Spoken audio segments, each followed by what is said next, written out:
ফেলে দেওয়া টুকরো কাপড় দিয়ে আপনিও চাইলে এত সুন্দর ব্যাগটি বানিয়ে নিতে পারেন। এই জন্য 13 ইঞ্চি লম্বা ও 13 ইঞ্চি চওড়া 2 টুকরো কাপড় নিব। ব্যাগের বেল্টের জন্য 3 ইঞ্চি চওড়া ও 20 ইঞ্চি লম্বা কাপড় নিব। ব্যাগের নিচের অংশে শেপ দেওয়ার জন্য 2 ইঞ্চি করে কেটে নিব। যেহেতু আমি ব্যাগের মধ্যে হ্যান্ড এমব্রয়ডারি করব, সেহেতু আমি আমার ডিজাইন অনুযায়ী ফুল এঁকে নিয়েছি।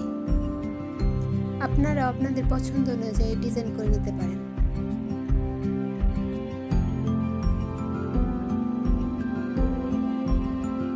ব্যাগকে শক্ত করার জন্য বক্রম ও ফলসের কাপড় দিয়ে নিয়েছি। আপনারা চাইলে বক্রমের পরিবর্তে পেস্টিং পেপারও ব্যবহার করতে পারেন।